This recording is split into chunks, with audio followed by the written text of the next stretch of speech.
What makes the Christian worldview unique? This is a massive question, and we can try to really address it in terms of actually just talking about each doctrine and the major topics of the Christian faith.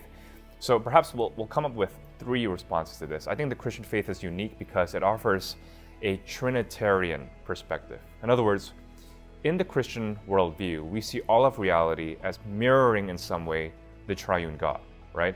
And so if God is one yet three, if God is unity and yet diversity, Christians will have a capacity to, again, see the world in all of its richness and to try to account for and accommodate and engage with the world in all of its richness.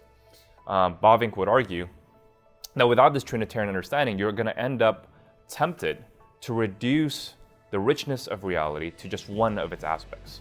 So when we take a look at, for instance, the diversity of cultures around us, we're going to be tempted to say, well, one culture must be superior than all the others.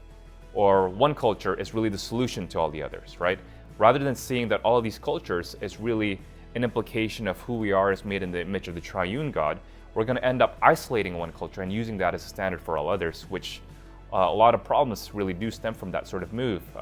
Problems of racial superiority, the problems of racism, Bavinck would argue, is a result of departing from this Christian Trinitarian faith.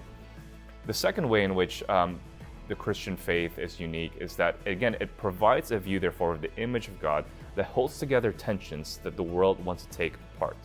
So with regard to the image of God, right, the Christian understanding says that we are image bearers, and yet we're image bearers of God. And in the language of Psalm 8, we're both, therefore, humbled and yet dignified. We are image and yet divine image bearers. So what this means is that in the Christian faith, we're both bodies and souls. We have a divine sort of orientation, and yet, like the animals, we are also material things. The world, however, wants to take that apart and say we're either material creatures or spiritual realities. We either have a divine-like responsibility to determine our own meaning, to determine our own identity. On the one hand, we also say that we are just material realities, and there's nothing really special about us at all. We're just living a very brief life in this pale blue dot in an endless universe, right? So are we meaningless, or do we create our own reality? Well, again, the Christian worldview tries to sublate these two binaries. I think the third factor that makes the Christian worldview unique is that it posits the problem of reality, not in creation, and the solution of all of reality, also not in creation. What do I mean by this? In the Christian worldview, the main problem with the world is not anything creational, but rather in sin, which is an alien intrusion to an otherwise good creation. And so therefore the main solution to this problem of sin is found in God, as offered in the gospel. God has promised us to redeem the whole world and to redeem us by way of Jesus Christ. I think if you take away this problem and solution dynamic that Christianity offers, you're going to end up needing to account for the problem elsewhere and needing to account for the solution elsewhere. You're going to end up substituting where the problem is and substituting where the solution is, because humans instinctively know that there is something wrong with the world, that this is not the way it's supposed to be, and we instinctively therefore gravitate toward answers in response to those problems. So if you don't have sin and God in your worldview, you're going to end up saying, what's the main issue here? And where the problem is here, it's not going to be located in sin anymore, but rather in something creational.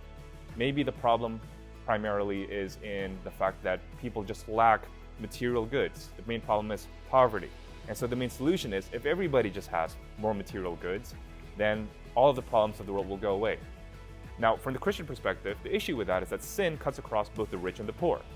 There's sin in rich communities and there's sin in the poor communities.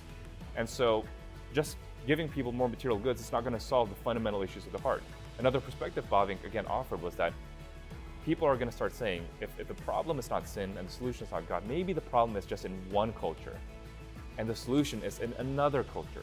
And hauntingly, Bavinck argued in 1904 that certain German philosophers who were departing from the Christian faith were suddenly saying, hey, the German nation will save the world. The German culture is actually the solution to all of the problems of the world, and other cultures are the issues with the world. Bavinck argued, by departing from the Christian faith and departing from the solution of God and the problem of sin, you're going to end up identifying the problem in one aspect of creation and identifying solution with another aspect of creation. And that leads to all kinds of conflict because we would like to think of ourselves as the main solutions, and we like to posit another group of people as the main problem, rather than seeing that all of us are in the same boat of sin, and all of us need the same solution in the gospel, need the same salvation in the gospel.